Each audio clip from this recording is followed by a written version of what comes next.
health is good, says YouTube stream status. Then let's put it on.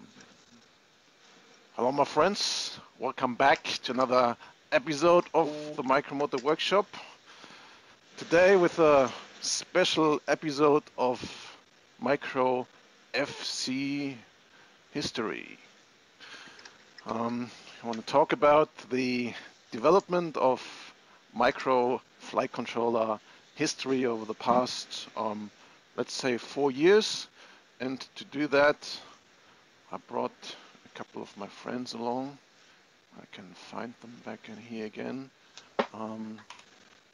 Switch over and turn off this guy down here.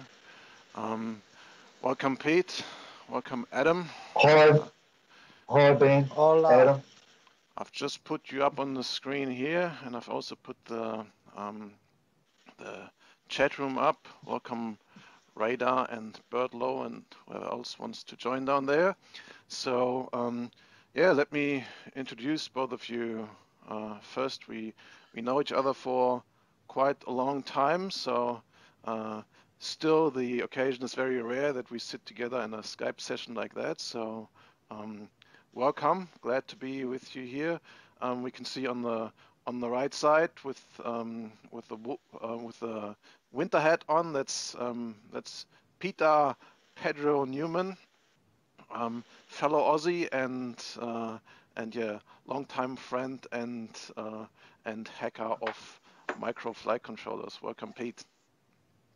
Thanks, Ben. Good to be here. And then on the left we have Adam Madman Madron, also yeah, longtime friend, customer, and flight controller hacker. So yeah, welcome, Adam. Hello. Thanks for that nice intro, Ben. Yeah, welcome. I'm glad to be with you here. And on the stream below you guys, we have the chat room where just Pilsner Popper joined. Howdy ho, and yeah, Radar has already taken his place before. So for those of you watching live, I invite you to join the Discord live chat, not the YouTube chat, although we will have a look at that as well. So maybe Pete, if you can have an eye on the YouTube chat, if anyone else appears there, or Francisco Pilsner Popper in the chat, if you could have from time to time an eye on the YouTube chat and either pick up things that people say and ask there, or just drop the link to the Discord chat from time to time. As I usually say in these live streams, we use the Discord chat because it's a lot more feature-laden than the YouTube built-in chat. Primarily, what's missing in the YouTube chat is that regular users can post links and pictures and videos and all that fun stuff. We want you to participate, we want you to ask questions, but also to contribute your things in shape of pictures, videos, etc. So Pedro just posted the link to the live stream in the chat room. So if you happen to be in the chat room but don't know where to watch yet, open up that YouTube stream and have a look what's going on. So Pilsner Popper in the chat is looking forward to learning a lot about great flight controllers. I've put this up here in a split screen. I'm not sure if you guys actually can read that. Let me know if the split screen makes the chat large enough that you can actually read this, and please comment how you like that split screen, if I can just leave this up as is, or if you would prefer me during the conversation to switch between the individual streams, what I can also do, but I prefer just to leave it like that, then I don't have to bother clicking around on that thing and can contribute to the conversation or read in the chat room. So, Pedro says your check is in the mail at Radar. Well, that's the only one who's currently sitting around here, so well done, Radar. Yeah, let's get this show on the way. We need to talk today about micro flight controllers. I've put up a couple of my treasures up here on the desk. That's all samples of flight controllers that are currently not in use, but they're all in relatively good shape and would be usable, and they represent a little bit of the history that we have seen the micro flight controllers going through over the last couple of years. So before we begin with that, let me just put out a little definition of micro flight controllers for those who are watching this this recording here probably after the fact and don't know much what we're actually talking about. We want to talk about micro flight controllers that typically are, well, roughly the size of a stamp and have all the components integrated that you need to make flight. So if you put one of these onto a quadcopter, you can, that's the only electronics you need. So just connect battery and motors to it, and you are you can fly these things. That's the fascination that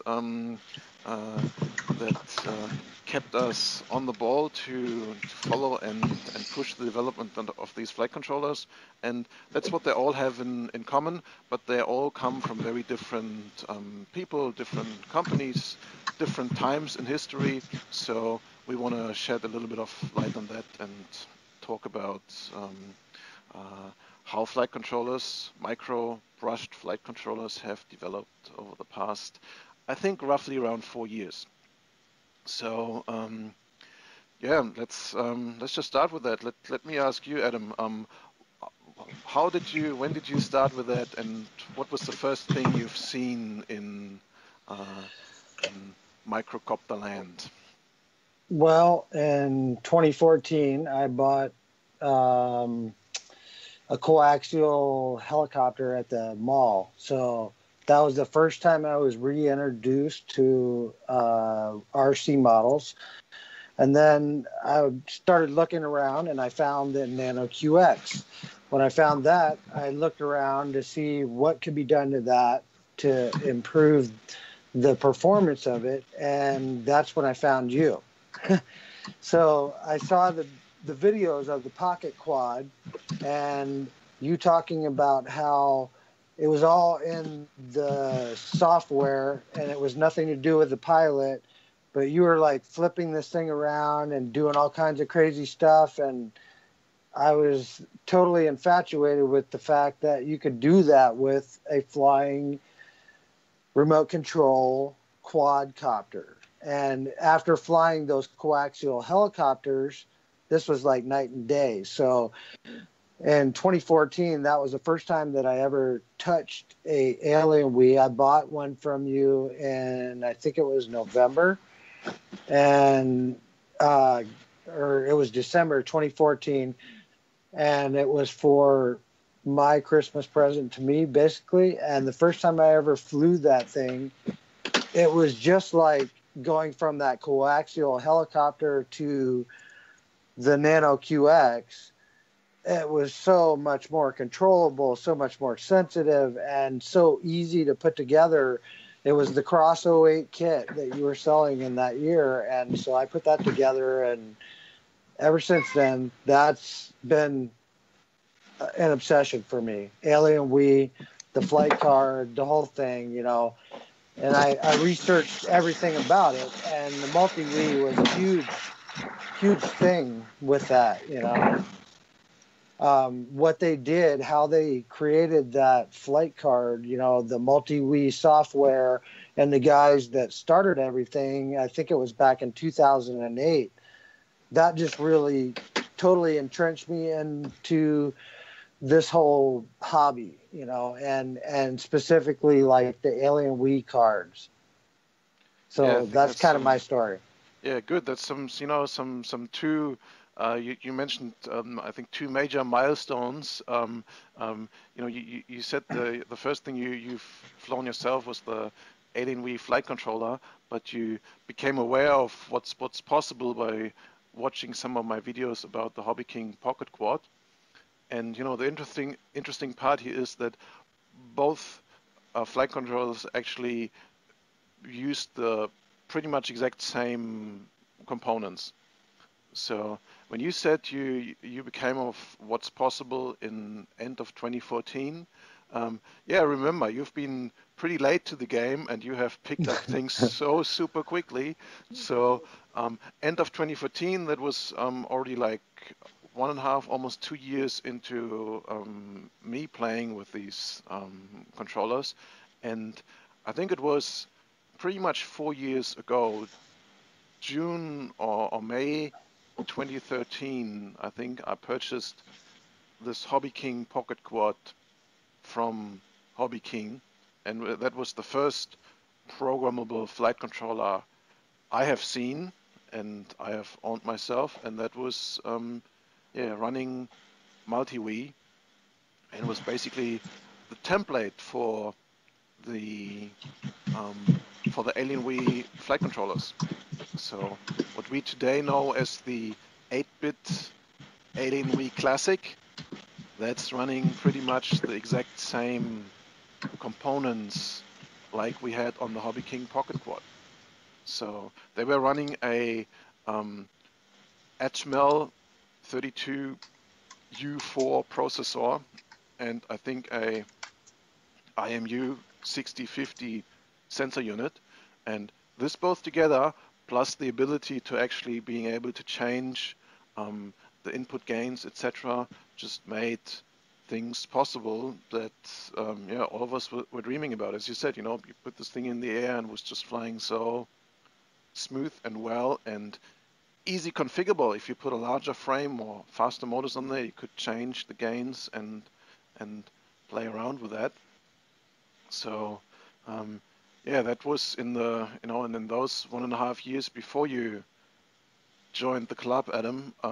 We've been doing a lot of groundwork. So all these things were just not working at this stage. So even though you could buy a flight controller from Hobby King, the version of MultiWii that they've installed there and the default settings that they've put out there, that was just not working properly. So there was a lot of smart guys. If any one of you wants to see the history, how it unfolds at that time, I suggest to dig out the Hobby King Pocket Quad thread on RC Groups. I still remember my first post on my account on RC Groups. I created a new account at this stage. I had one before, but I forgot the password, and I think I only posted twice, and that was about my RC cars. But then when this thing came around, I thought, okay, I know this is going to be a big challenge, and I've been reading the thread before a little bit because I knew there's lots of things coming down the pipe that I needed to know. So I posted, I think the first post with my account at this stage was, hey guys, I'm happy to join the party or something like that, because I just at that day got the Hobby King Pocket Quad flight controller and didn't know anything to do with that. But I knew that I somehow had to get a better firmware on and flash it on it, etc.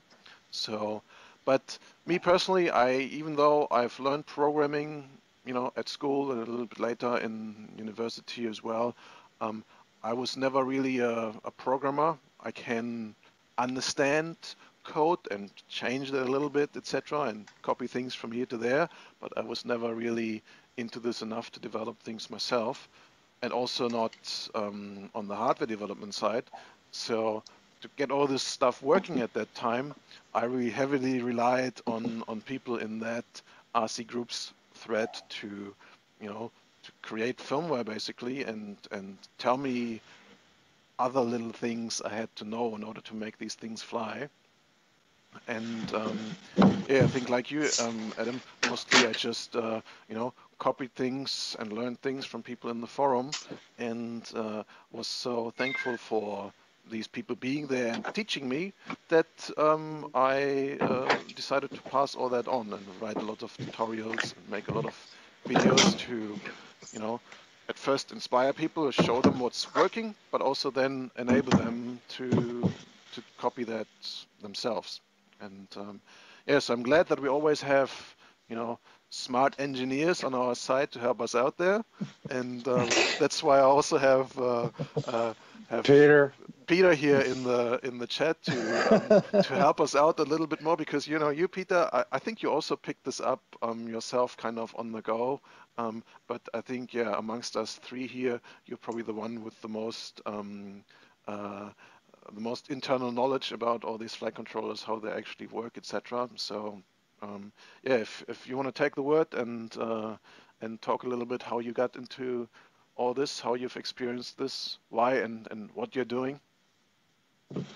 Yeah, sure, Ben. So how I got into it, I think it was the start of 2015 or mid-20, the year before. I really can't remember the time frame, but I came across Arduino microcontroller platform, and I thought, this looks pretty cool. So I started annoying people on the Arduino forum and learning a little bit about that.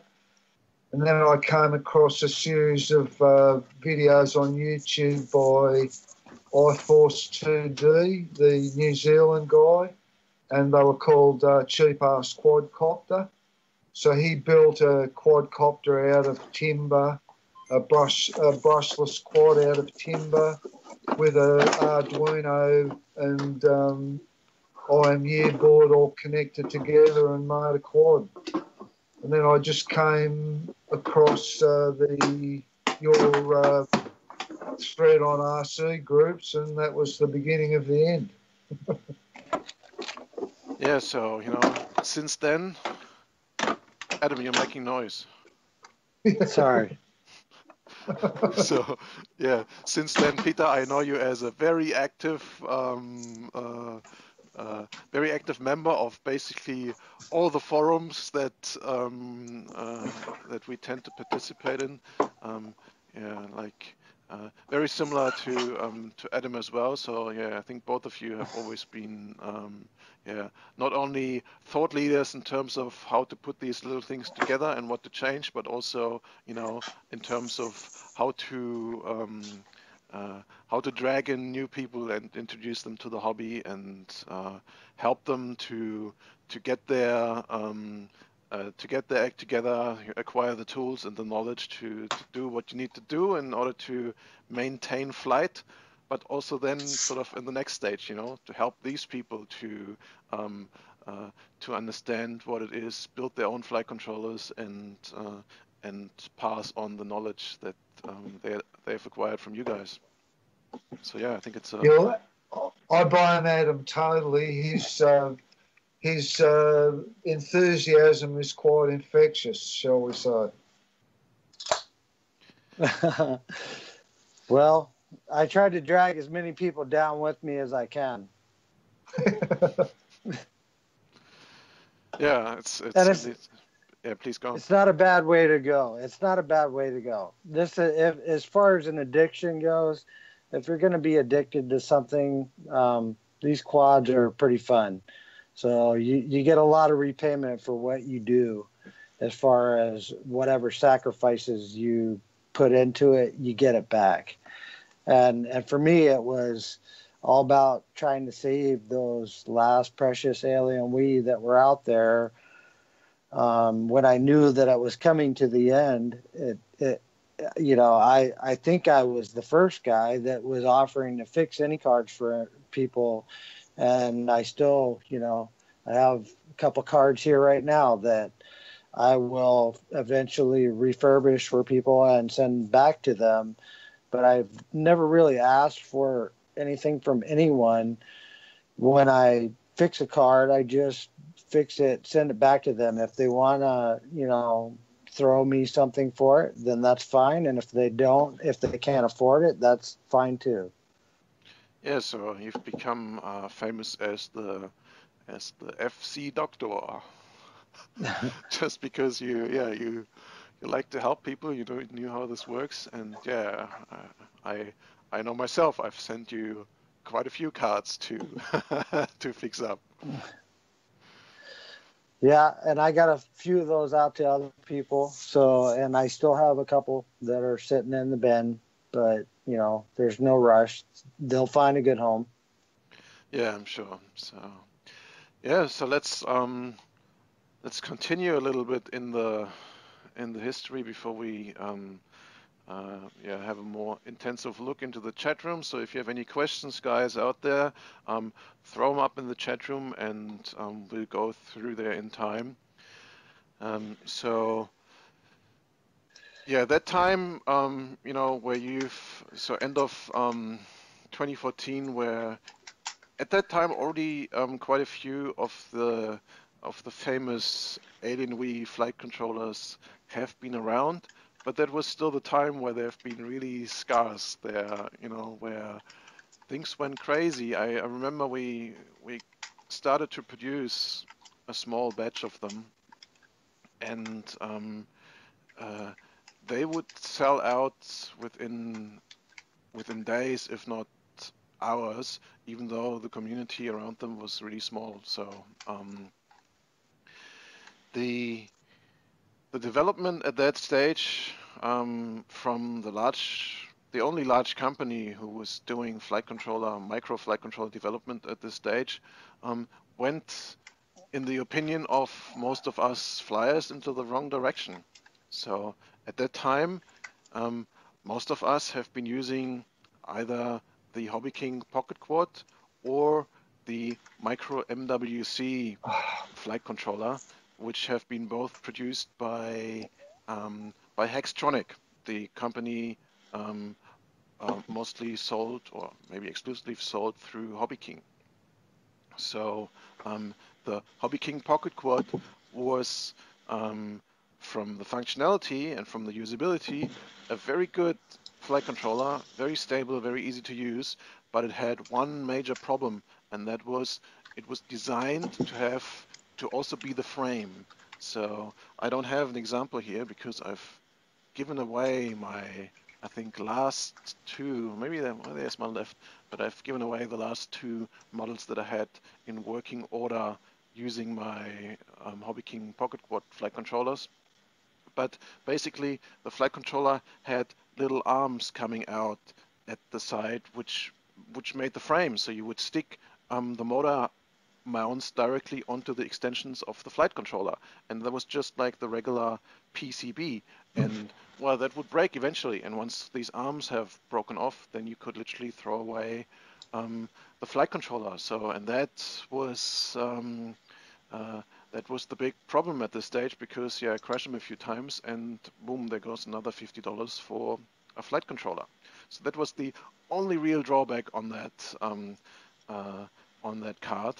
And a smart friend of ours, uh, you both might have still seen him in action. Lance, at that time, running a small hobby business by the name of Alien Quads. He has taken the design of the Hobby King Pocket Quad and put that on a separate card with a couple of changes in the development to make it even easier and more reliable to use. And that's what quite a few people of us enjoyed flying. But the problem with that was not commercially available. If people wanted to copy our builds, they were pretty much out of luck, because it was considered rocket science at this stage to build small flight controllers. But lucky enough, Lance had a strong sense for sharing. His Oh, dream of flight was shared with his dream of making this possible to others. And so he shared plans of that online, and he contacted me at some stage and said, "Look here, what I created. This flies much better than the Micro MWC flight controller that you are using." And he offered me to send me one of them. So maybe this is even one of the first ones here. So let me see. These square ones here, I'll put this up a little larger in a second for you guys on the screen. These square controllers here, these are the first controllers. That could be one of the first that I have received from Lance. It doesn't even say Alienware yet on the back. I'm sorry, there's a bit of tape here, but it already has a little alien head, so that was on there from the very beginning. But the controller says brushed Micro V version 1.6. Micro V. Yeah, Micro V. Not sure if you can read this. Probably not. Didn't it go Micro V were the first ones, and then Alien Quads? Some of them were marked Alien Quads, possibly. Yeah, so this shape was the first I got, where the power cable and the receiver cable were soldered on straight onto the board, which then turned out to be a weak spot, because moving this around would break them. So in further releases, these controllers got little plugs to plug the receiver and the power cord in.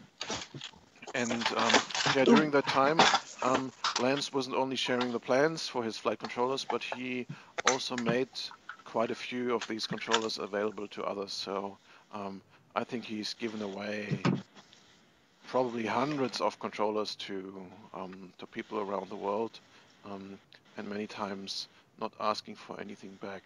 Yeah, Adam, I see you are holding a controller there in the camera.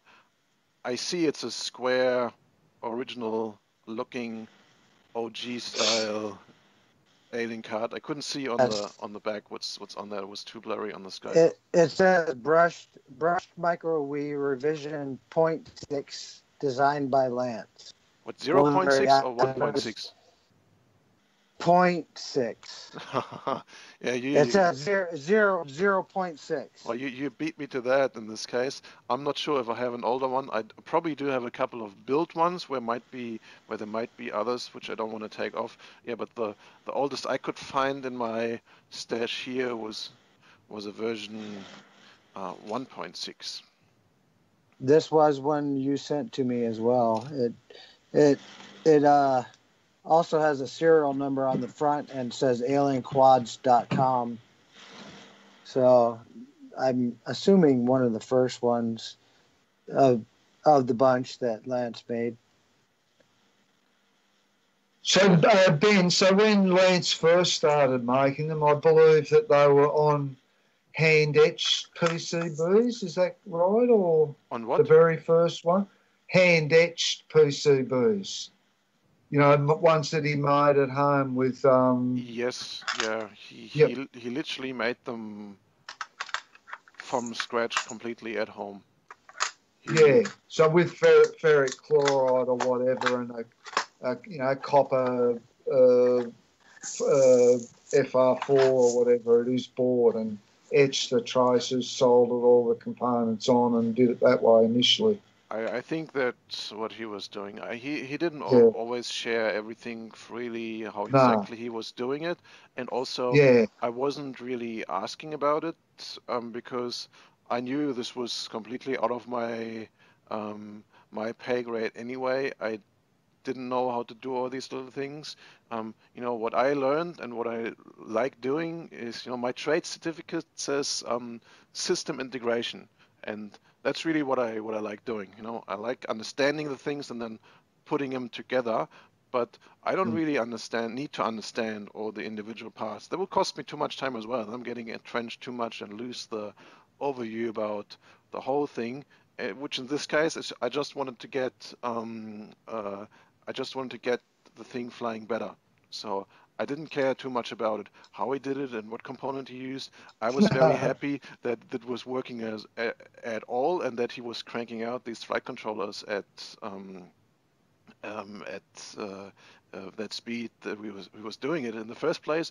I was only interested in getting a few of them myself, and I knew I wouldn't be happy with just one or two quads because I want to fly them all the time. So I need to have at least one or two or three backups in order to, if something breaks, that I don't have to stop flying, but can keep going and fix things later on. But also just, to have a backup in case things go lost. I lost a few in the ocean or somewhere. My son had one fly away because he just wanted to see what that little stick does. And so, yeah, and also, yeah, I contributed, I think, a lot to other people getting aware of this, because as soon as I got the first of those flight controllers, I was throwing it up in the air, put my camera up there, and say, "Hey, look, guys, what I have!" And then everyone, of course, got interested in that and was bugging me and Orleans to get another one of these flight controllers. So we ended up trying to get a production up on these flight controllers, and we succeeded, a little bit. We made 50 here and 100 here, and spread them over the time of, I think, mid of 2014. We did the first batch, and so that was really small, and that most of them were still hand soldered. So I think that was the first few controllers you, Adam, got at that stage. And yeah, Yeah. I also remember we didn't make it easy to get your hands on one of them. No. So you had to be on your toes. You had to get up in the middle of the night and use the 2.5 minute window to purchase one and things like that. So. Oh, I they stayed went awake they many went nights. really quick. Sorry, Adam. I stayed awake many nights to get those flight cards. So checking the internet every like half hour, waking up. I Yeah. finally got one at 3 a.m. in the morning one night. Yeah, so the problem was we had lots of people who wanted one of them, and we're making them only in so small batches that I think after we made a few and invested into a little larger production, I think we made around 200 of them per month, and well, that wasn't really that frequent. We made one batch of 200, and then I knew the next batch of 200 would be around 6 weeks out. So I knew that if I put up these 200 right now, then they would sell out in like an hour or two, and then over the next 6 months, people would constantly bug me and tell me, why didn't you tell me that you put them on sale at that time? And I would constantly have people nagging me that they couldn't get one. So what we decided to do is to put up 5 of these controllers every day, because that was pretty much then those 200 would be used up then when we expected the next one. So every time I felt like it, once during the day, or I think at some stage we did it twice during the day, I went up to the web shop and put 5 more for sale, and then you could look at them because notifications would be sent to people, and they would be sold out in a matter of minutes every time. And yeah, people put notifications. One guy even had a script running that would notify him of any change on the website, so he would quickly go there and see if new flight controllers were up for sale. And after doing this for a couple of weeks, I didn't think too much about it, but some stage someone sent me a message and say, "Stop messing with my life. I really want to get one of these controllers so hard, and I didn't have much sleep over the last couple of weeks because I'm checking your frigging website every couple of minutes. I have told my friends and my girlfriend and my dog to check one out when they see it." So yeah, that was interesting times. So yeah, I think that stage we went through, sort of 2014 and first half of 2015.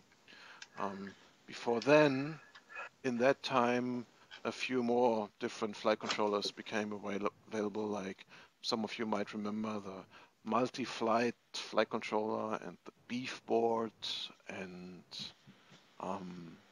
there were a few others as well. Multi-Wii or multi-flight, right? Yeah, multi-flight, the guy in the UK. So there was a Burgess. there was like a homegrown project as well, same as the beef board. What was his name again? Curtis Beef. Curtis Curtis Beef. I'm sure that's like an artist name, right? So his name wasn't Beef, but his first name was Curtis. No. Yeah. So yeah, I haven't heard from him for a long time as well. So they both kind of appeared and made pretty well, pretty good boards, pretty innovative at this stage. They had a few more features than the Alien flight controllers. So the multi-flight even had an option of like a plug-in VTX that you can control over the flight controller and things like that. But yeah, let's make a quick cut at this stage here and have a look in the chat room if we see any known faces here, and if there are any questions that we can answer or any other topics that we can talk about. So I see a lot of people in here. So Hoop DJ, I don't remember you. Welcome. Mr. Rebel, I well remember you. Welcome back. Bruce Dad is back as well. Hello, how are you? Old Gravy Leg. The Herbing Cowboy is here as well. And who else did? Oh, here. Who did I just scroll? Here, someone green. Abducted Tech. Welcome back. Haven't seen you for a long time. Kit is out. Unfortunately, I can't stream and charge my phone at the same time. Down to 3%. Ooh, oh, I hope you find a laptop, Vanessa.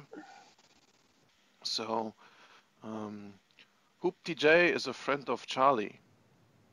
Who's Charlie? Bruce's dad. Bruce's dad is Charlie? Okay. Yep. So. Watch him.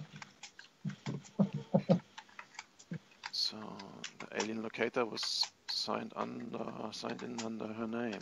So everyone is a friend of Charlie. Welcome, Charlie. Dolan FPV is coming along as well. So yeah, guys, if you have any questions on the flight controller history as far as we have outlined this until now, please ask them now. Yeah, if not, I just passed the word back to one of you guys, Adam or Pete. Do you have any questions until then? I mean, this is sort of roughly the point in time where you have joined the party. So yeah, let me know if I missed anything until now. Adam, you're always up for a chat. Oh, so you can make me do all the talking, huh? Basically, yes.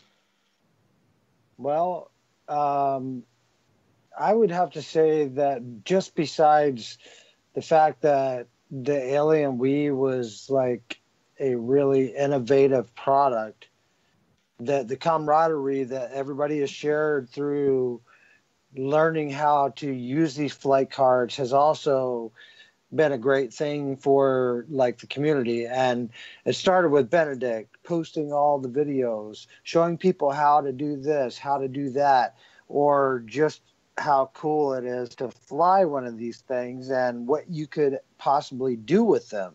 So for me, it was, a combination of the fact that MultiWii had designed a flight card that was based off of a Nintendo Wii controller and an Arduino. And when I figured that out, and then everything that MultiWii did to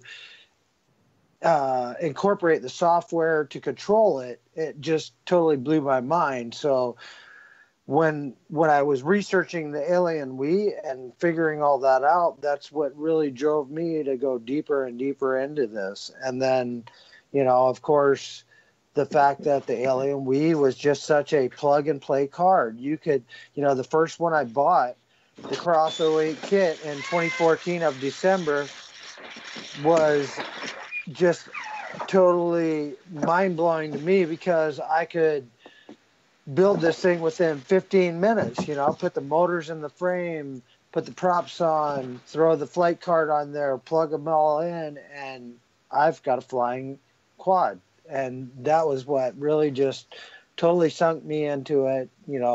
It was a combination of things. It was camaraderie in the forums, the people that were trying to help everybody else, and then learning that stuff. Anybody that likes to tinker with things, this was like a godsend for me because I started playing with the, helicopters and stuff, and the quads were so much more user friendly. So yeah, I think that's kind of my story. A good point. Yeah, so that really is what enabled me in the first place to do all this, but also then what kept me going, as you mentioned, the camaraderie around all that everyone is helping out each other, and it's just been the sort of enthusiasm that people have developed by being so excited about that this thing actually works and that you can fly something with so little effort, and the excitement about that, I think, created for many people the desire to share that by saying, look, it's not so difficult. You just gotta plug this in, program that, solder that, and off you go. But still, it was a big effort for most of us who we're not familiar with that technology to make it happen. So you need someone to actually explain you the ropes of how this all works together. And I think this was in the end which connected it all together. That once you've experienced that, people would just be selflessly help you to get this thing in the air, then you are so excited about this and so also so thankful. So I get many times, I got the question or someone who has successfully put this together say, thank you so much for all your help. What can I do to pay you back? And that developed kind of the spirit to give it the answer. You don't pay me anything back. You just pay it forward. You know it's your task to pass on the knowledge, and as we famously dubbed that amongst some of our circles, this is the noob cycle.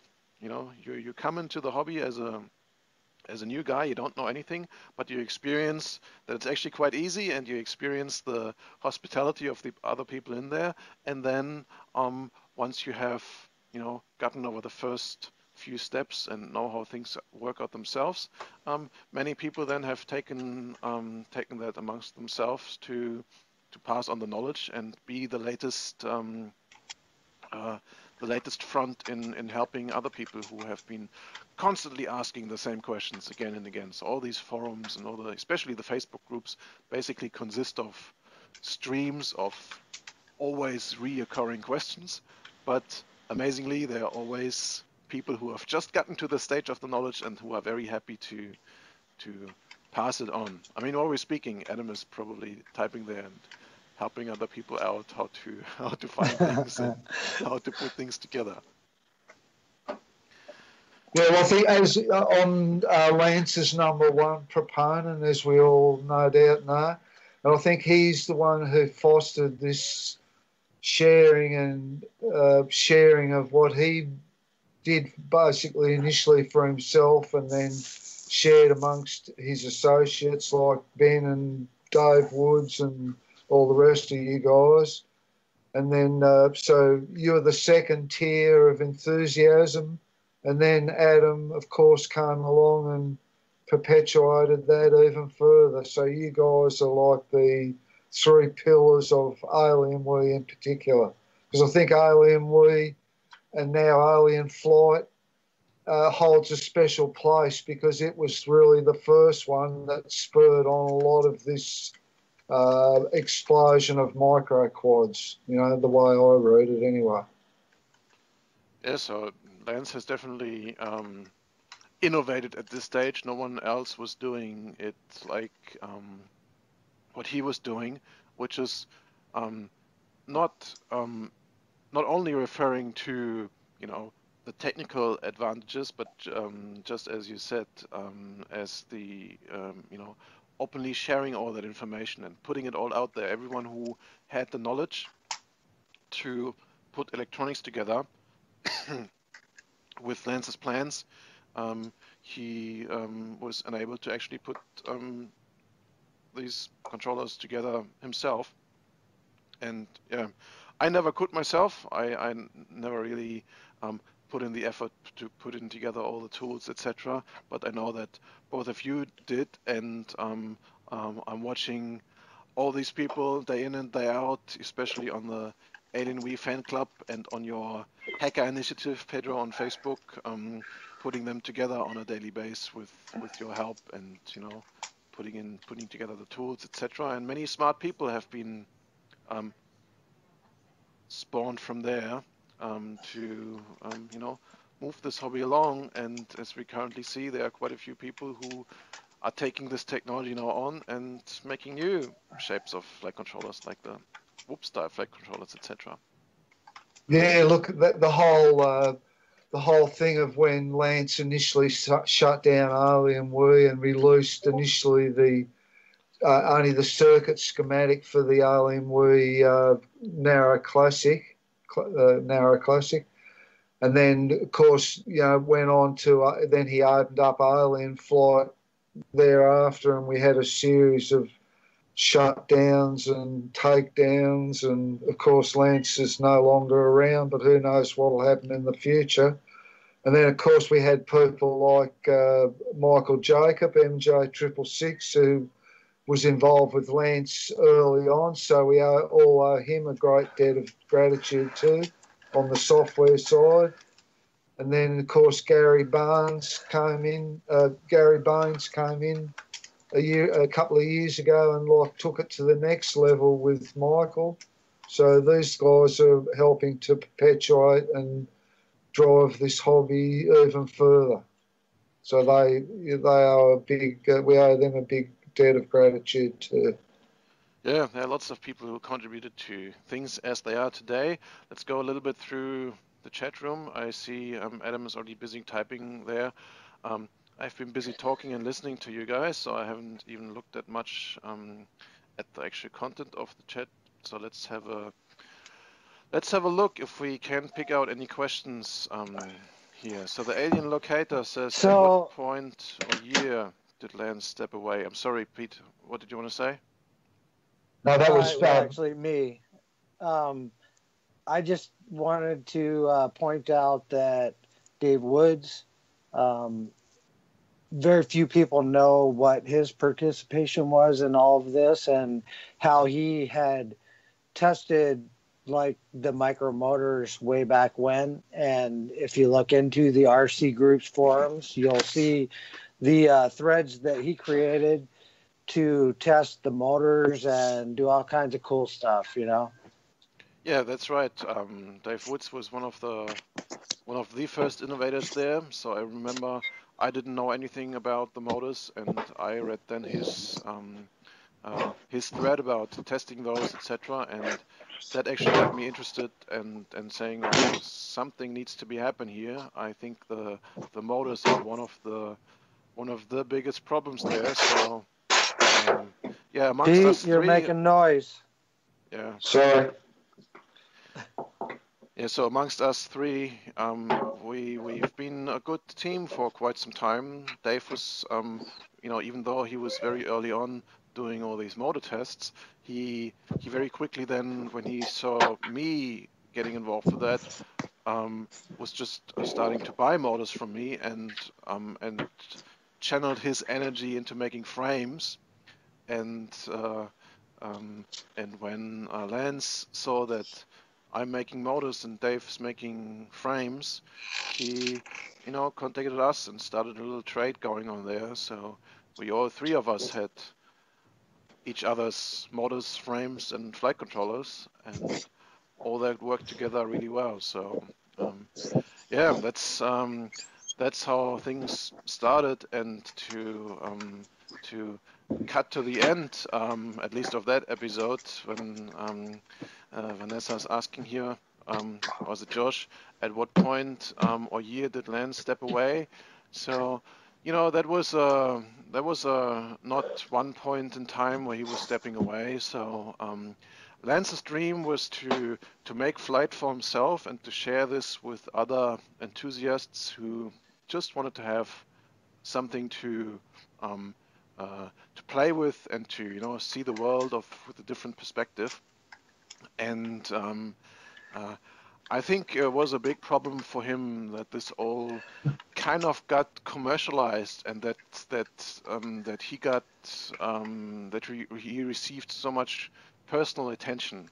I think he never really expected that to become that big, and so many people literally chasing him down and bugging him with no end to make him one of these controllers as well.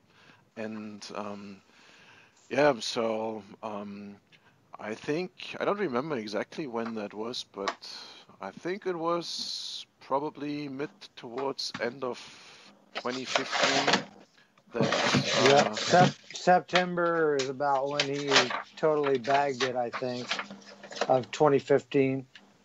Yeah, so he was actually talking to me at that time, and a lot of things were going on, and those bad fets that came on the Alienware Classic cards, the classic narrows that were supposed to be out in the last batch, and then Tony and Rebecca both sold all theirs, and Lance had to recall those, and he took back the ones from you. So that was, September, I think, 2015 was, or was it? Yeah, 2015 is when he decided to bag it. Yeah, I think that exactly that nailed the coffin for that project, because at this stage we slowly moved up in size for production for these flight controllers, and I think this was the first like really big batch, which was like I don't know, 400 maybe cards, right? Yeah, I think all in up it was like 1,000 or something that were in production, and that was big money at this stage, because even though these cards were more expensive than many others out there as well, we hardly made any money of them. So this was an investment of like somewhere between $30,000 and $50,000. Which was not in the end supposed to make us any money. So we would be done with that if we sort of made back what we invested. So there was no plan for much profit out of that. So, but that also means that everything that was going lost at this stage was literally to be paid out of our pocket. And I know that Lance was always very, very careful and generous and polite towards other people. So when all this came downstream, I think he copped a lot more of a loss than he was wanting to admit at this stage.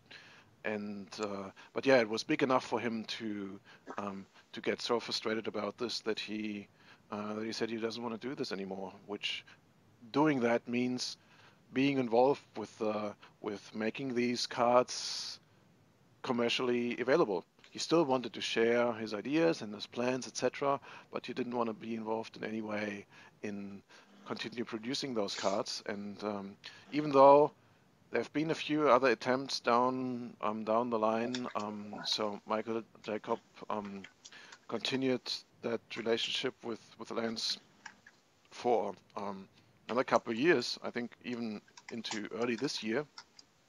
But I think this was in general nothing that Lance really wanted. He didn't want it to be involved too much in customer support, etc. It was always quite upsetting for him if people had problems with these flight controllers. He was always very concerned about that people couldn't be happy about this. He was sharing one of the first examples with that he made with me. And whenever I had a problem, he is taking so much time. We spent so much time on Skype, on chat, on the phone, etc. And he was helping me fixing the issues that partly I brought up myself by putting these things together and they're not working properly. So, and that's what he did to everyone who had problems with these cards. So I think it just went over his head at some stage. He couldn't deal at all with people being not happy with his work, even though it was just a few. Most people were so thankful and just wanted to express their gratitude and maybe get another card out of him. But yeah, he didn't like the stage time at all. I think this was probably one of the main issues why he stepped back from that what he had created. And but still, I think the true spirit he still kept up there, because what he continued to do after all that was continue to develop the flight controllers and put out plans to for new setups. So we still even have quite a few plans out there which never have been built in any commercial quantity. But if you are a electronics person yourself, know how to put together a couple of basic SMD components, you can go to the website, download instructions, and put them together yourself. So yeah, spirit still remains, but Lance unfortunately hasn't been very active on all of our social platforms for the last 1.5, 2 years. But I hope that he's still following all this this project that he has created, and that's still living on. Because as it is, if you put something out there into the open source, you cannot take it back. People will have copied it at this stage, and the license you put on there at this stage, you cannot take it back. Everything you put on the internet, it stays there forever, as long as there are people who keep pushing it. So let's go on in the chat room. Old Gravy Leg has a question for everyone. What's the limiting factor with brushed builds right now? Like, what is holding everyone back?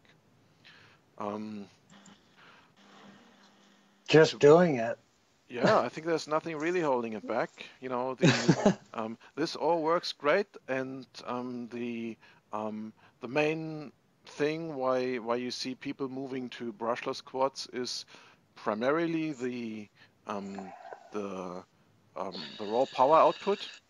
The little brushed motors we use, they don't scale really very well.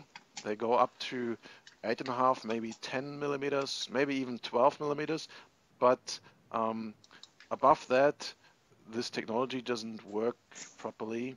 So the typical brushed motors that are used in larger quads, they don't work really that well. You need brushless quads to produce more power to create larger quads.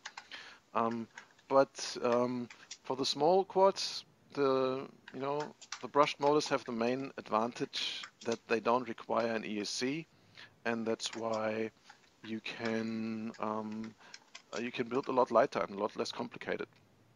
If you have a brushed flight controller, there's 8 connections, 4 connections with 2 wires each for each motor. So you have to plug 4 little plugs in, or if there's no plugs on the flight controller, you have to do 8 solder joints. But if you have ESCs in between there, that makes it, I think I calculated once, that makes it, instead of 8 connections, makes it 48 connections. So you want to solder 48 little connections on 2.5 by 2.5 centimeter square. That can be quite tricky, and even though technology progressed a lot in that stage, it's still quite a challenge to put together a micro brushless quad, and that simplicity is the main thing where we still are doing brushed builds, and yeah, they are not really holding back. I mean, we've seen tens of thousands of people building little brushed quads over the course of the last year since the tiny whoop craze funneled people into this hobby. So I think the tiny whoop is probably the most flown quad on the planet. So yeah, old gravy leg. I don't see them being held back. Of course, they are little, flimsy, and can't carry very high quality cameras, but everyone is having fun with them.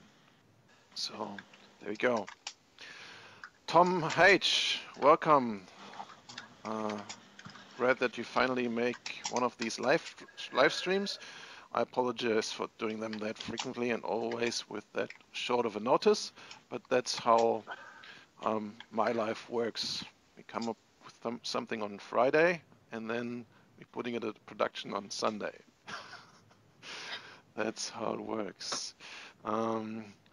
Alien We and the community started the whole hobby. Well, I think we gotta give Hextronic Hobby King some credit too. They've put out the blueprint there. That's what got us started playing with that. And well, their ignorance and their corporate attitude led to other people picking up the slack. So I think definitely what Alienware and the community around that added in terms of spin, even more so than technology, is just the spirit of sharing the fun and sharing the information, and to make it all happen. So I think that's what really changed it for me. I've been sort of a passive member of many RC communities before. Whenever I had a toy to play, I was reading on the forums, etc. But this topic was the one that brought me into actually actively creating content and putting information out there for many others. And I know that many of you guys followed those steps, and that's what created the community, which has probably a few thousand members out there in the world. And yeah, to me it kind of feels like the Geeks Union. So Ryder says what's most interesting is that the Alien, despite all the other new boards, still flies best right out of the box. Yeah, that is right. Can I give this a thumbs up too? Yeah. So I'd just like to mention that the Pocket Quad was originally developed by a guy on the Facebook groups called Ulix FPV, a guy from Belgium. Really? Yeah, he developed the Pocket Quad as acknowledged by Lance in a thread on the Micromotor community. I didn't know that. His English isn't very good, but he even had a photo put up the other day of one of the first handmade boards that he did, based on Alex's work with Multi-Wii right back in the early days. Alex in Paris, yeah. Yeah, Alex in Paris. And Ulix had a photo posted the other day. I'll see if I can find it. I'm looking right now. I didn't know that. So. And it was based on at Mega 328, actually. Yeah, the one's now 32U4. The square-shaped ones. This was based on the lesser spec one, 328, I think they are. Yeah, I'll find that's the one what the Micro MWC runs on as well, which we all felt was kind of a step back. Yeah. Because the main differences between the 32.8 and the 32U4 processor was that the U4 had a couple of extra resources that you could use to put a USB interface and programmer right onto the card. So you would just need to connect a USB cord, and then you could program the thing. whilst on the 32.8 processor, you had to have an external programmer, which was part of the whole issue why this thing was so hard to program. Actually, Bruce's dad, 13, just posted Ulix's picture in the chat then of this board that I'm talking about. Let me scroll Bruce down. is quick. Bruce is quick.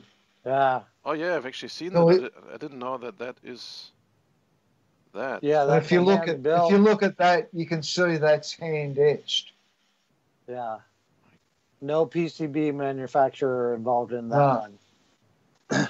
Trying to see if I can get this larger. No, this doesn't open up. Yeah, it's not a particularly large photo, unfortunately.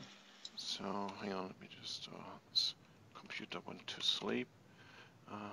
This is camera 4. Let me put that up on the screen. So yeah, that's the chat room. Full screen now. So that you're saying is a 32U4 board, which Ulix. I think that's what he said. Yep. When is that? Like 2012? I'm not sure, Ben. I think it was actually earlier. Let's see here. What's he say? Got to read the translation. I don't think he says in the post when he did that. That looks really small, though. What is that? It is. 25. Yeah, 27 by 28, maybe, millimeters. Yeah, he's got another picture of up next to vernier or micrometer. It's got the ruler ones, and then he's got ones with a vernier there. If you look into the comments on that page, he says this is a smaller version for the Pocket, AAT Mega 328 and AITG 3200 and RX Spectrum PPM. That's Google translation though, which is not so good. Yeah, so that looks really old school. Yeah. See-through PCB with the copper traces. Yeah, that's awesome. Yeah, I've just put this up full screen and large on the stream for everyone to see. On the FPV video screen, huh? Yeah, so it's just on the stream. So for those who are watching this after the fact, you can still go into the chat room and scroll up in history, and you'll be able to see all these things that have been posted in the chat room for yourself if you want to follow those links. But yet I've put it up on the screen for everyone to see. So. Let's read on here. So this was, let's scroll up a little bit. I think I missed a few things.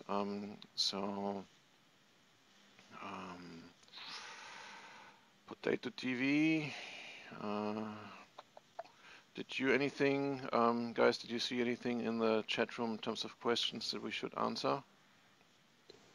Not so far here. Okay, lots of conversation. I won't read all of that.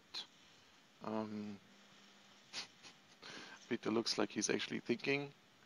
So I'm trying to find the thread on Micromotor Community where Lance acknowledged about Ulix's Hobby Kings selling the Pocket.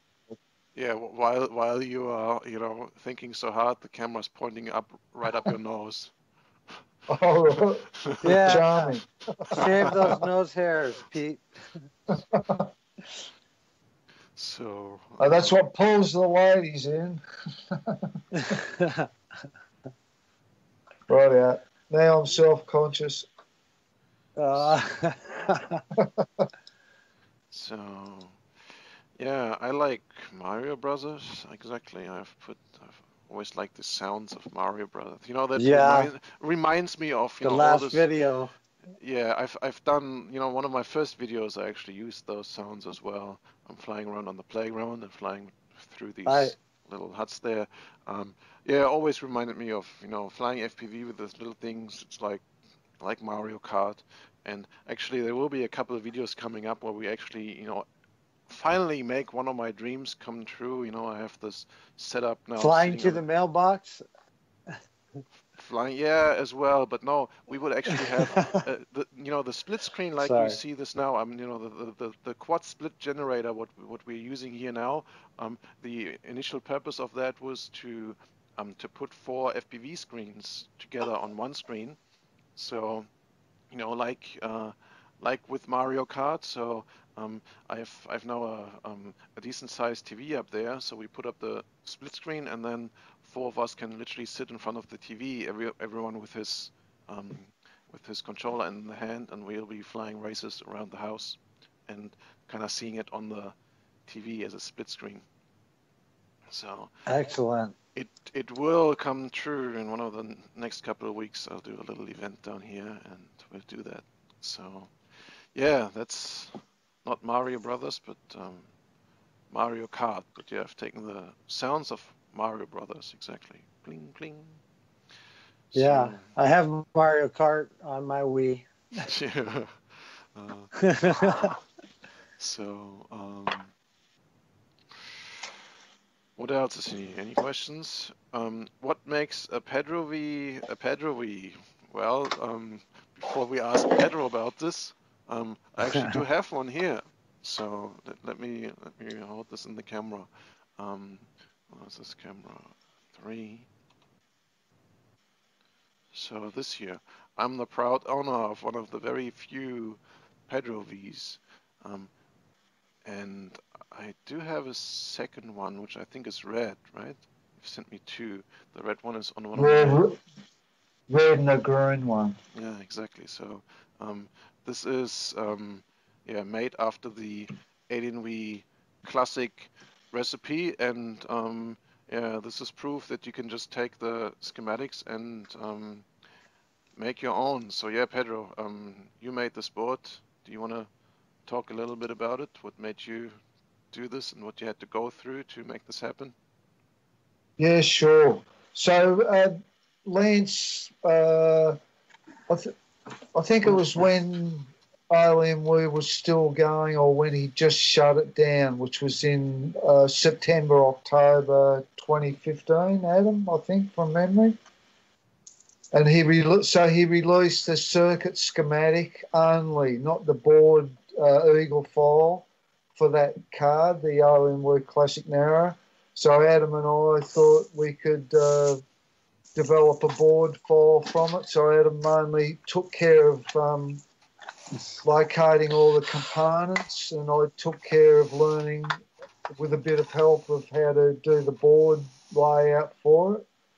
So we did that, and I sent the files off to China and got some boards made, and strangely enough, they worked.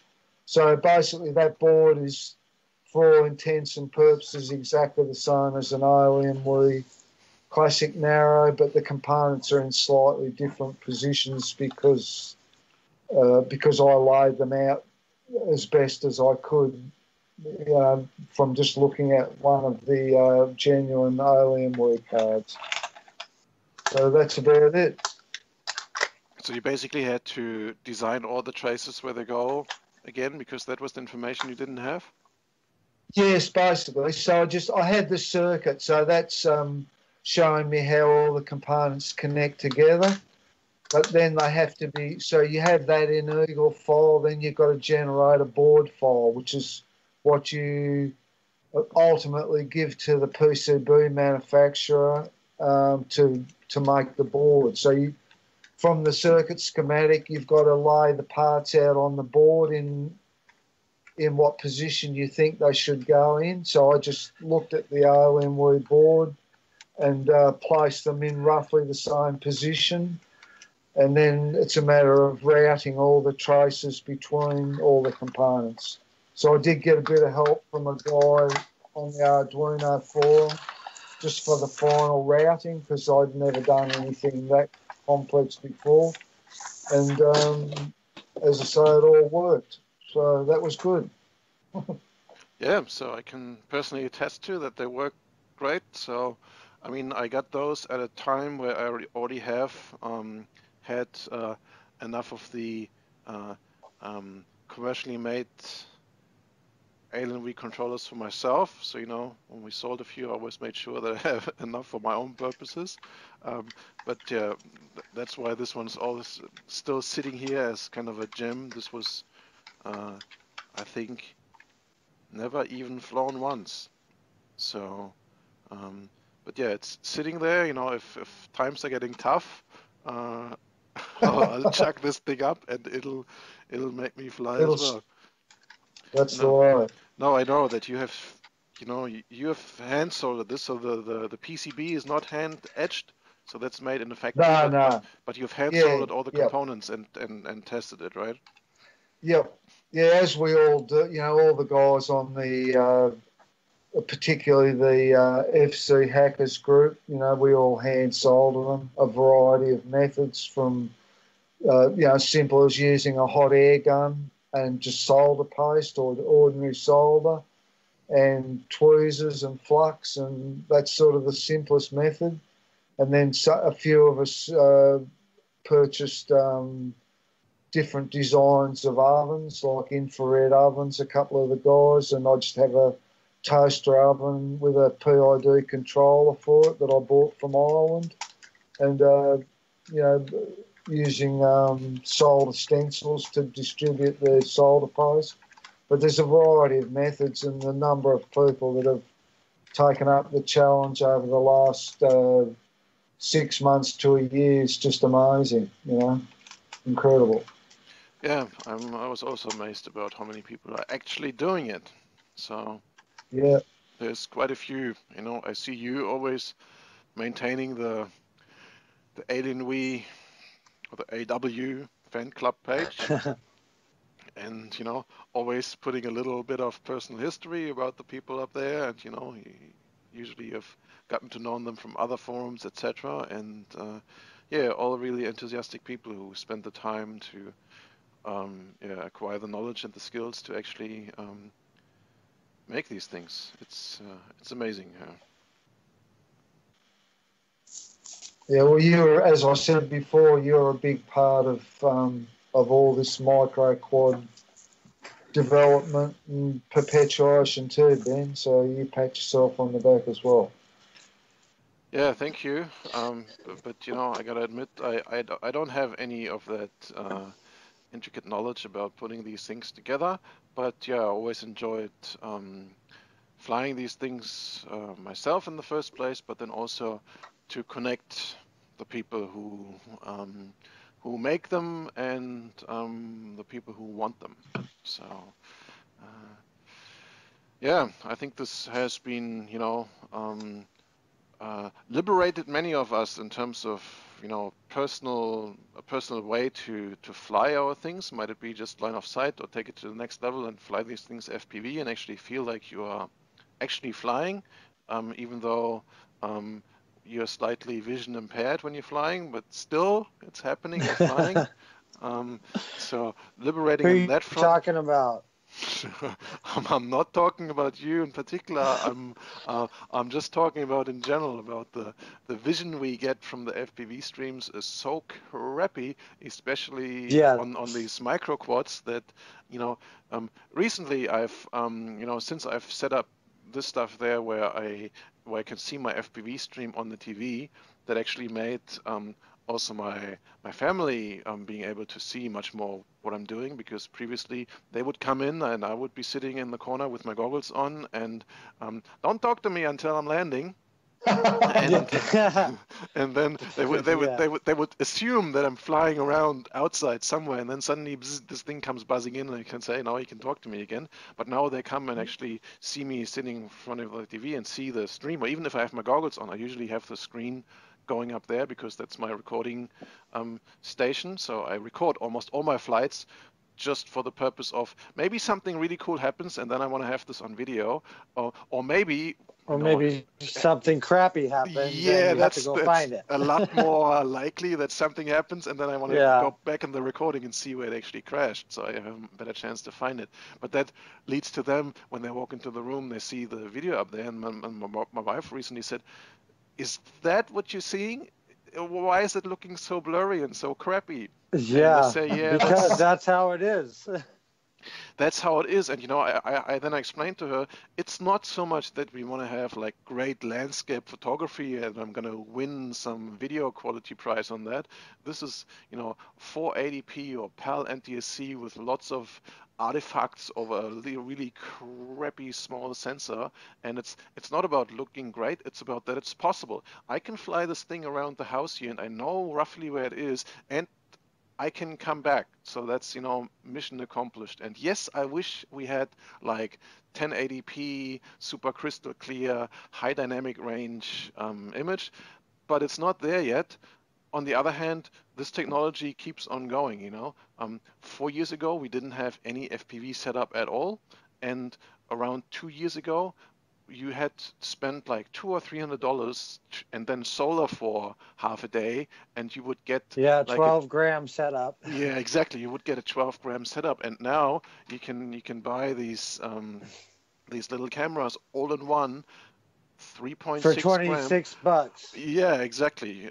For Crazy. 26 bucks, plug them in and boom, they work. And we've gone through so much hassle only 2 years ago to build these FPV setups, which basically occupied us for most of the time after we have sort of overcome the flight controller hurdle. Yeah, when I started, the Altitude RC, was it the separate VTX camera, power supply cables between the two? And they were expensive, like you're saying. I think the first one I got maybe cost me a couple of $100, Yep. So I still have quite a few. They're actually still good. If someone is still looking for a good FPV camera, a separate one, the MC900, that still outperforms all of these little crap cameras in terms of image quality. And I'm actually about to build a little one. I tried twice already, but I failed for some reason. Taking one of these small VTXs from these all-in-one units, which only weighs like a gram, and couple that with an MC900 camera. For some reason, exactly, that's what's Adam currently holding in there. It's a little larger than the cameras that we use on the Tiny Whoops, for example. The camera itself weighs around 3 gram, but it produces a lot better image than most of the all-in-one modules. So yeah, Adam, I've taken the plug apart and put another plug on there and connected that to one of these AIO VTXs that I harvested from one broken whoop cam, but it sort of has problems, and that is it's completely overblown. The image is way too white for some reason. So yeah, I didn't follow that through, but yeah, this is how we used to build them: separate camera and then a separate, these are the old 400 milliwatt transmitters that we used in the first place, where I thought, yeah, 25 milliwatt, that's the typical limit, but I do have a ham radio license, so I make a 2 megawatt transmitter if that's what it needs. So we used those 400 milliwatt transmitters, which didn't have any interface or something. So we even soldered you might still remember that, and we soldered these dip switches to it, so you can even change the frequency. Some of them in the beginning, I've just put a solder bridge across from ground to the pin where I wanted to have channel 7 or something. Yeah, exactly. Or you have the better ones already, the 3-pin ones. I do have the old 4-pin ones, so that saved another gram or something. Or you had to break it off.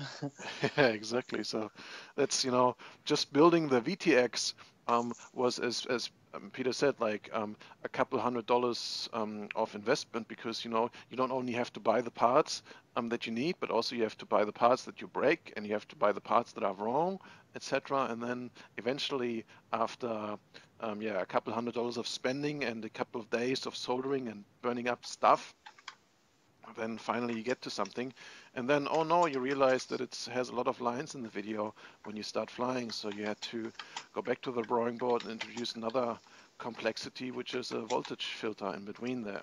So yeah, that's what we did, and yeah, a lot of fine soldering. I still remember I made lots of these little harnesses which had like 4 wires coming out. One for the power in, one for the power out, one for the video camera, and one for the VTX to connect it all together. The good old days. Exactly. Last year.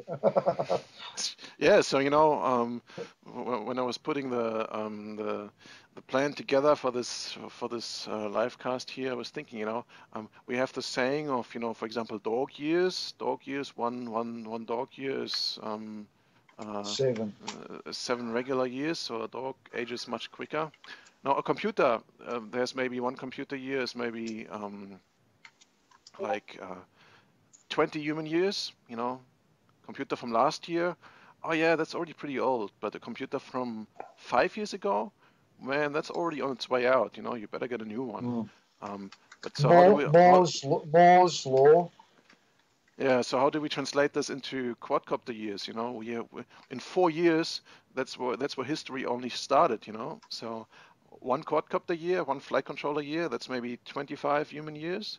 You know, flight controller from 4 years ago, yeah, that's just like so old. Why would you bother? You know, I do have them, and if someone would come and ask me for a flight controller, I would say yes, I do have some of these micro MWC flight controllers here, but I really don't recommend you go through the hassle of setting them up and then having something that works not even half as good as if you would spend $16 on one clone flight controller from Banggood.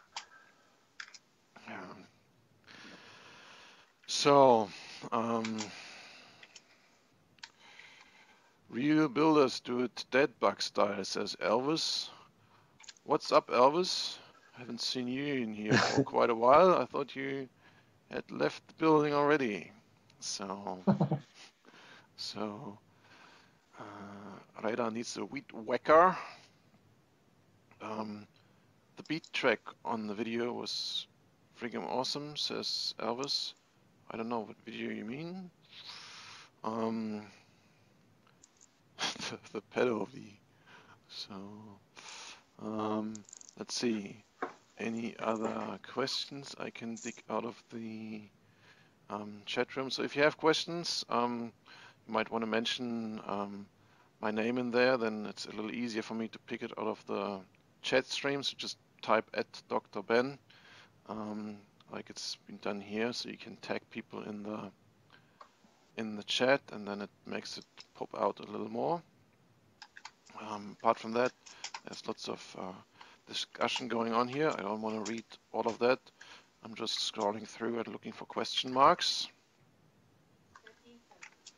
And I've arrived at the end of it. So yeah, let's connect to that. I mean, we are already way over the time, but that's already kind of the habit on this channel here. So let's see if we can move on either in chronological order or maybe just scatter a little bit and show what else is available or has been available on the flight controller horizon, just to show a few things for those who haven't been tagging along all the time. So I have a few others here on the Show table. them the Lisa. Oh, actually, I don't have that Lisa anymore. I here. know. It So- went to one of the guys on the forum. Yeah, so- Mullet. Mullet got that one. Yeah, so a few very old and very expensive ones, which I bought at some stage. Two is the Lisa S, which I think I paid around, I think, $600 for that flight controller. Oh. And it's and I've spent like weeks hacking around with that. So it's like an open source project, and the the issue with that flight controller is not only that it's very complex in itself, so you had to do some really crazy soldering to make it work, and but you also had to run in order to use all the advanced features, because this was a much more advanced flight controller than we have developed. It has lots of other integrations. It has a much faster CPU. It has like an extra GPS, GPS and a ground all station that, control software. OSD. And so what you had to do in order to connect this is to set up the whole ground station, which was another open source project basically, and I failed to set this up. So I've installed a separate machine and then installed Ubuntu on this and installed and compiled it all there, and I just failed getting it to even do the simplest things. I wanted to have the only feature that I actually wanted of this flight controller is to have GPS position hold. So I wanted to fly around and just flick a switch and make it stop there.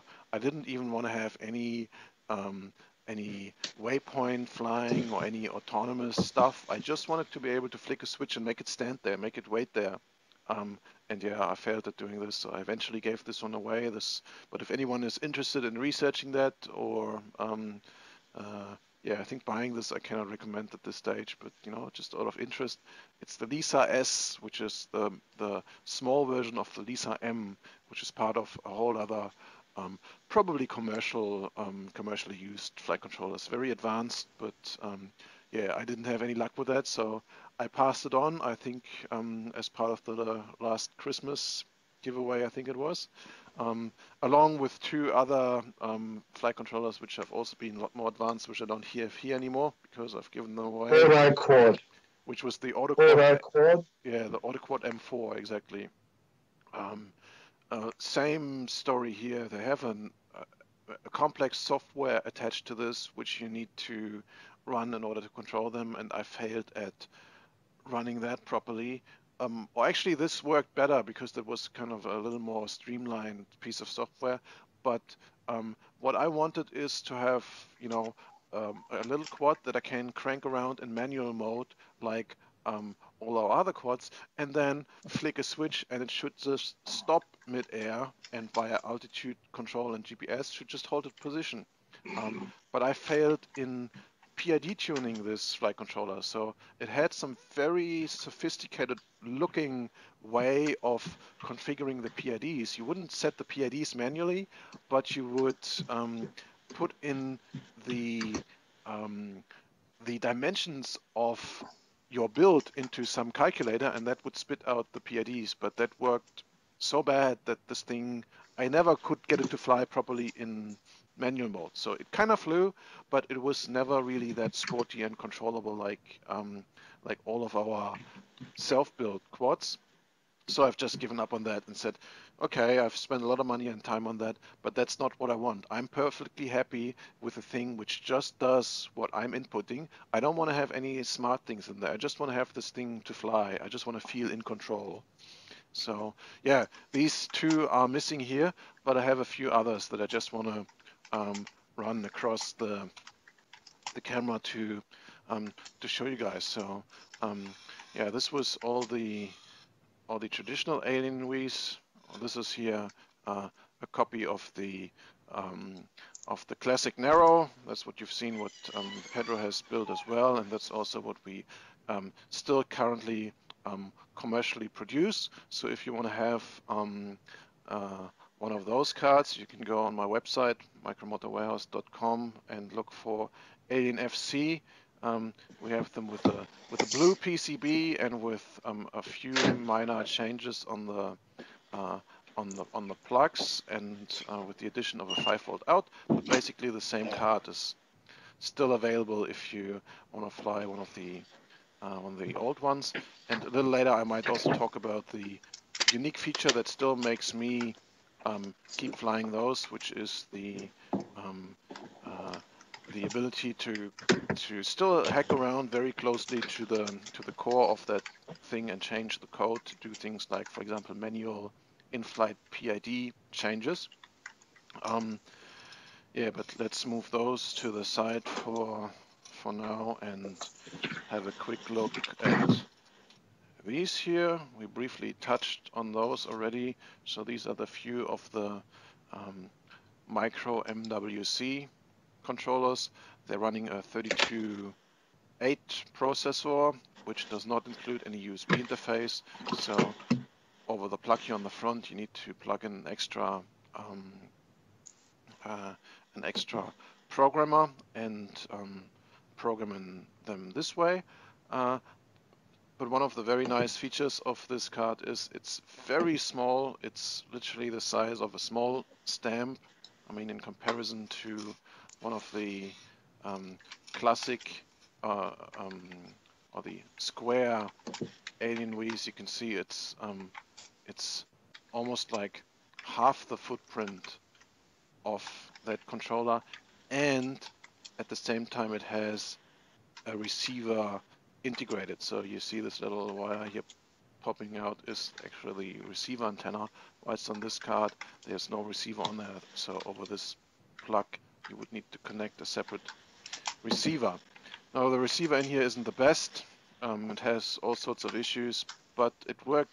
This whole thing is probably the lightest programmable all-in-one flight controller that yeah, to this date. I mean, even the Whoop style flight controllers like this Acro Whoop here is still larger than that. And you know, this is a controller that came out somewhere in, I think, end of 2013 or beginning of 2014. So I've done lots of experiments with these. This year's one, which I've completely covered in hot glue in order to survive landing in the ocean. So this one here is a Sky or Sky or whatever you want to call it, which comes without motor plugs, which in this case is a good thing because the company actually produced those boards for quite some time with the motor plugs connected wrong. Many people had issues with these cards. I have used one or two of them. This one here was never used, just sitting in my flight controller drawer and waiting for very, very bad times. So, zombie apocalypse. Yeah, I don't see any other chance why I would want to fly this thing, because yeah, that's one of the controllers where the developers actually made very little effort to support their customers in the form of proper documentation or working sketch, etc. So yeah, even though this is made by a commercial company, the work of many enthusiasts had to go into this to make it even work properly.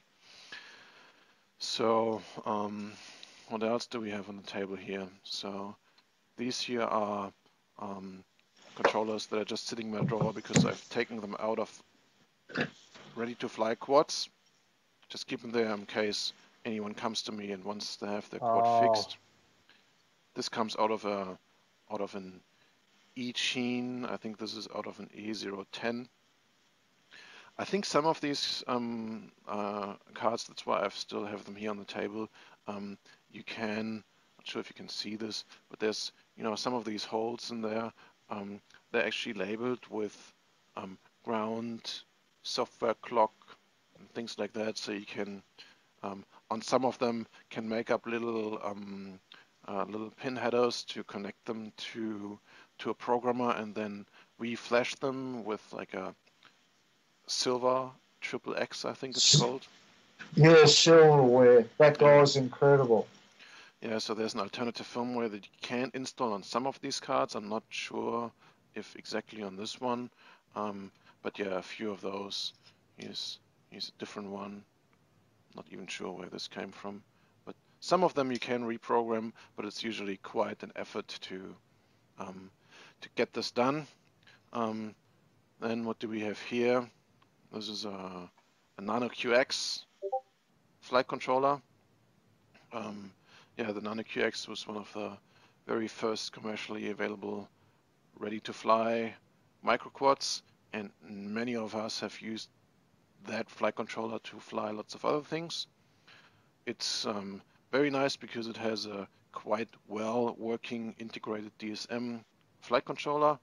But yeah, the main two downsides of this quad literally is that it has the plugs for the motors on the bottom, so it's quite awkward to mount because you cannot fly this thing upside down because you can't change the settings on those, so you have to fly it this way up, and that makes it quite difficult to mount in most of our quads. But a few people came up with custom frames to actually fly this Nano QX flight controller, and it works really well for quite a few different setups.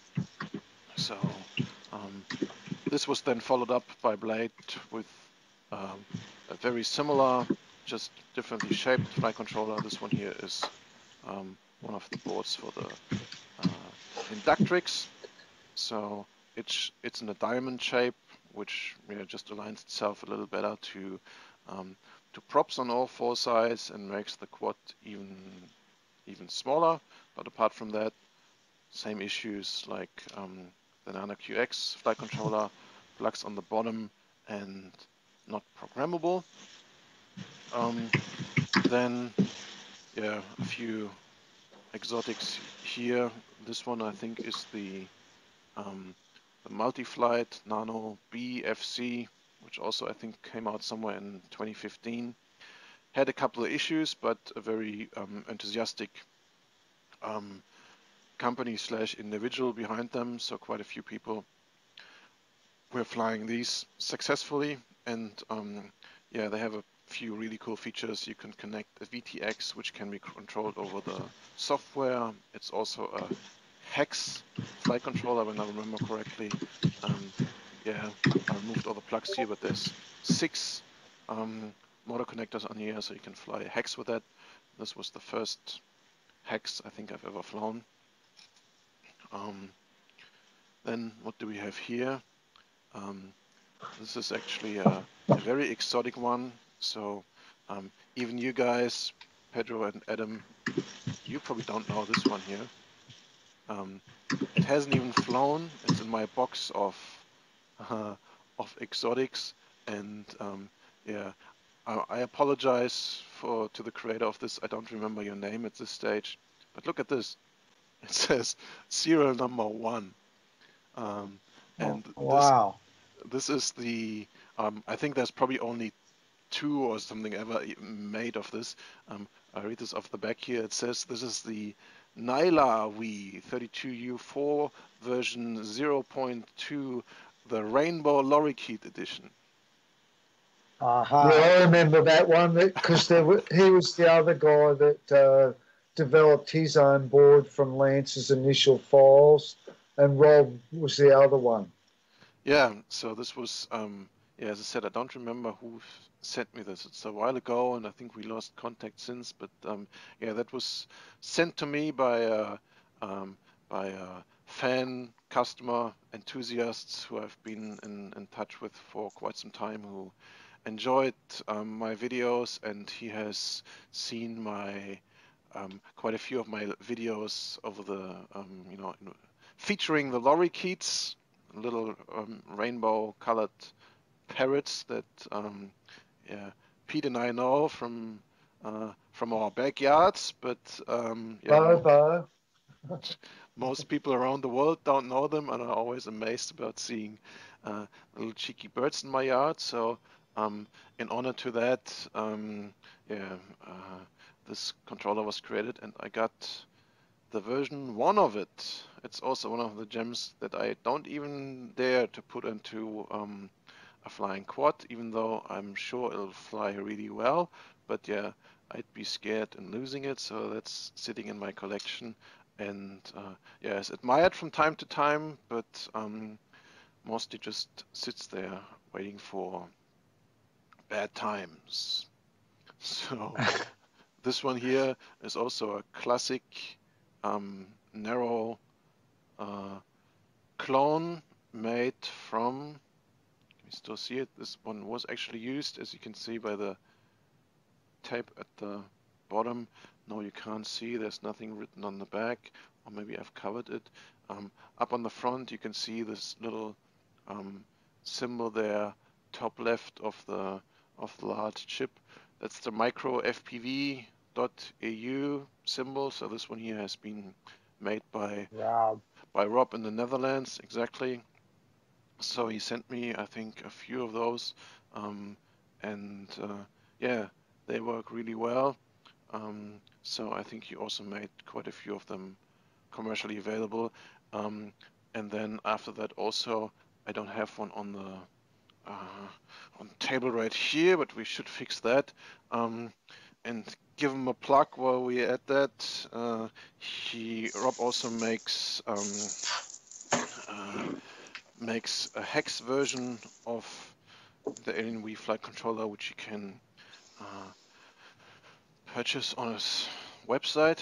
Comes in these nice little boxes here, and flight controller looks like that. Oh, the family's coming back. I hear the doorbell going, so it might get a little noisy in a second. They just went to the beach, and yeah, as we drag out the stream, already coming back. Get grumpy at me that I'm still sitting in front of the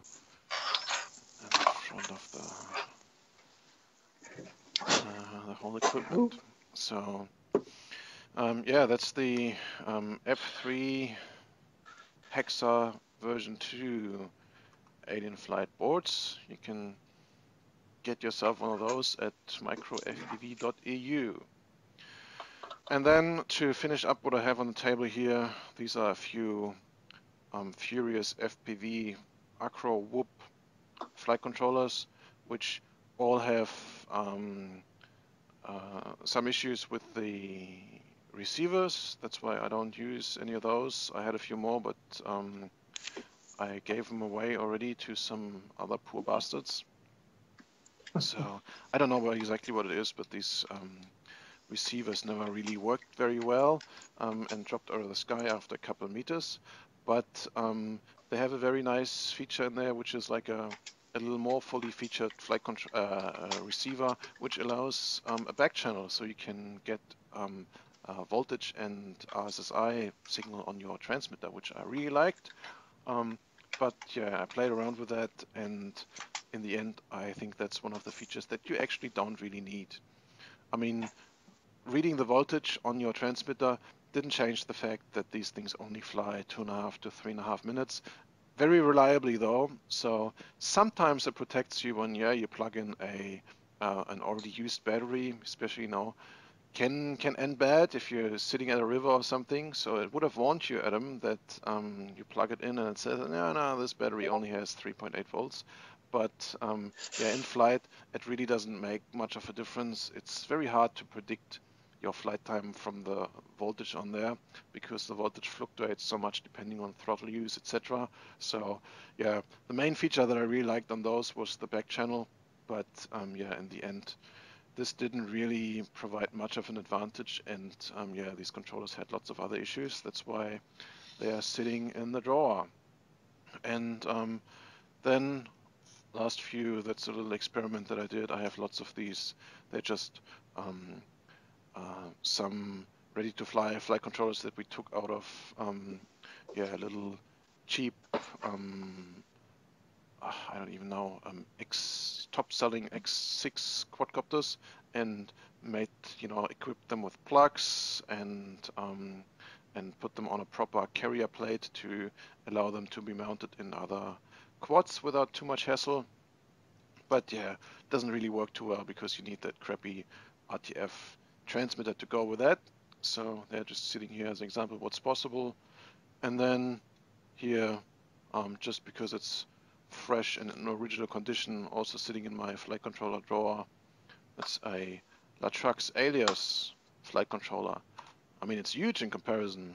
Look at that. That's the classic narrow, and this thing is, yeah, twice the footprint. Has lots of LEDs on there, etc. It's a really nice flight controller. Works really well. They really put thought into this. but still, replacing this with Alienware flight controllers and flies a lot better. Doesn't light up so well, but yeah. Main downside of these things is they're not controllable, programmable, so you can't change the settings and not make them fly as you want them to fly. So yeah, that rounds up what I have on the on the table here. So anything else you guys want to add to that? I think you've summarized everything that I can think of. Yeah, me too. I'd just like to thank you for putting this together for us all, Ben. It's been good.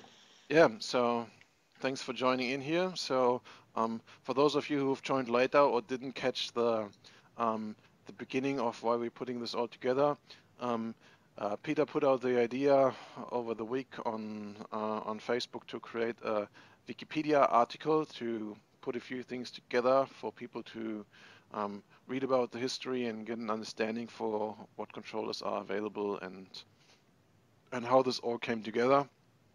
So, and I've planned for quite a long time to generate content in that kind of form, as in doing a live stream that people can watch live and contribute to over the chat, and at the same time invite a couple of people into the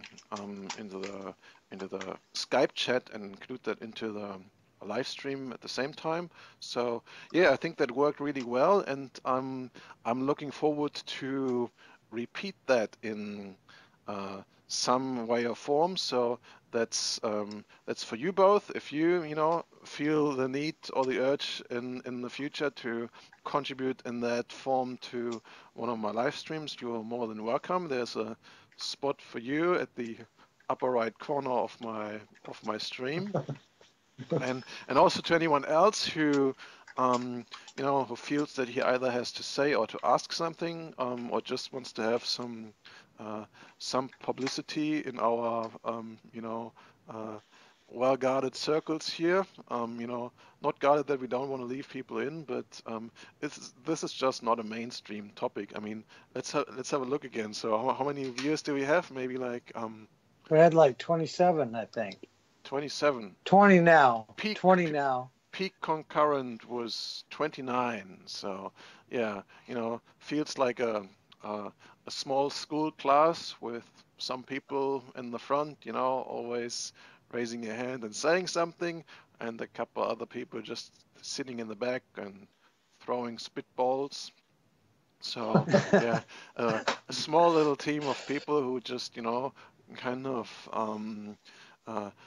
hang together and like sharing information about over the internet. I think this all feels to me like you're all old buddies of mine, even though I have most of you never seen in person. I mean, Peter, we met at some stage. I think it was like 2 or 3 years ago in Ash's Google office. Yep, we certainly did. But yeah, that's Google. It's just coincidence because we happen to live on the same continent. But yeah, most other of you I've only met over the internet. But still, it feels like an old club of old friends. And yeah, this stream here was not really to put up an entertainment show in the first place, even though I've seen in the chat room that some of you guys enjoyed that. But in the first place, yeah, just for us to have a chat and get the contributions from all you guys out there to have the foundation to put together a little Wikipedia article to share what we're doing with even more people. And yeah, so I think now it's up to you, Peter, to scramble through these. I think almost 2 hours of conversation here to put something together and yeah, get it out there. I'm on to it, Ben. Yeah. Peter's the Wikipedia guy. Yeah. Thanks a lot for doing all that, Peter. Pushing the topics out there and sharing it with so many people, and always making sure that the places we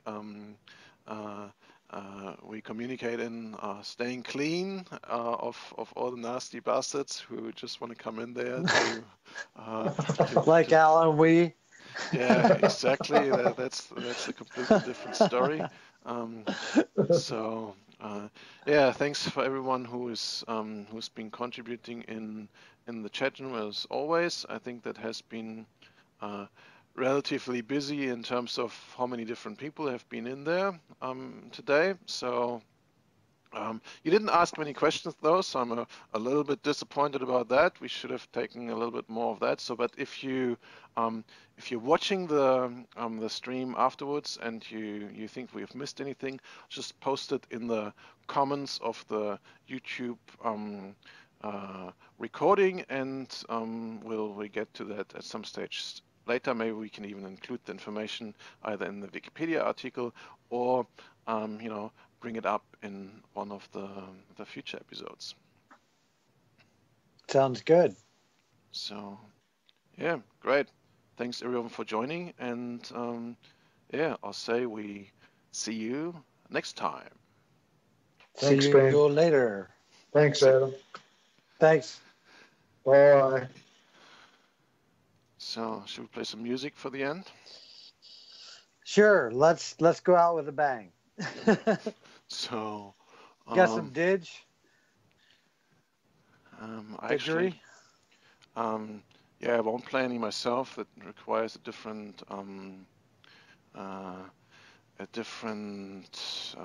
recording setup. But what I can do, yeah, actually, let's play some didgeridoo music.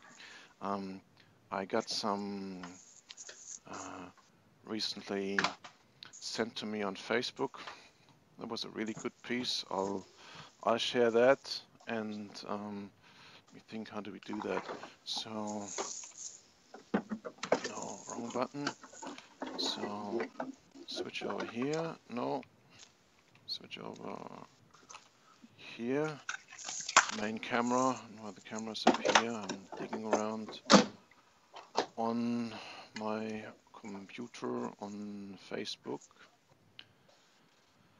to find what my good old friend Jay has sent me recently, which was a pretty good modern didgeridoo performance. So even though we are living here in the country of didgeridoo, this has not been by Aborigines, but this has been, I don't know where it's even from, but a very modern didgeridoo performance, which is even played by a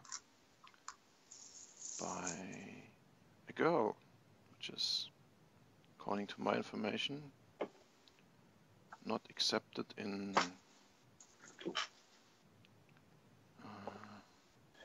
most Aboriginal tribes. So that's why you don't really see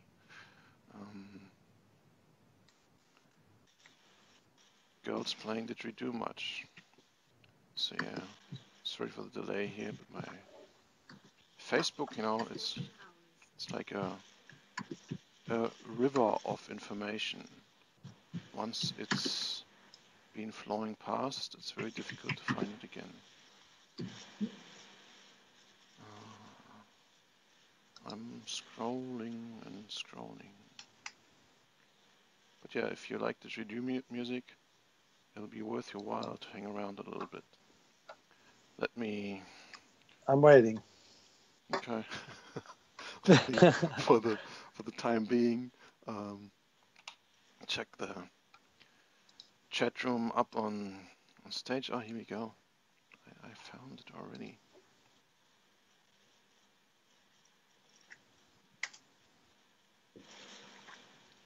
So put that on full screen. Jeremy Netak. Oh, come on, it's already playing. Start this from beginning. And can we also make this full screen? So, full screen. And come on, start from the beginning. Come on. So, here we go. I think I got it working. So, yeah, let's go out with a couple of tunes. Thanks everyone for watching, and I'll leave you with a bit of music, which sounds a little bit Aussie, but I don't know where it's actually coming from. See you later. See ya.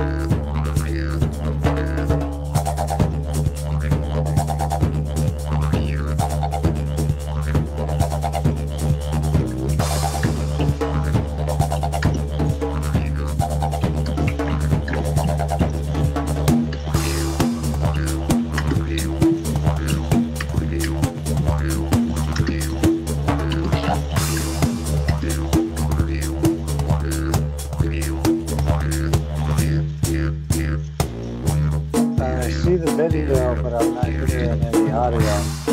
Well, it's probably because I don't have my. Okay.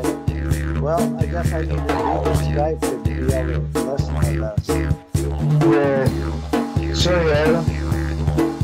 All right. See you guys later. Thank you, Benedict, for having this conversation with us.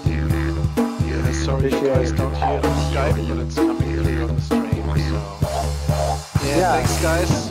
Thanks for joining me in that. Thanks for your contribution. See you soon. All right. See you, Ben. Thanks again. See you, Adam.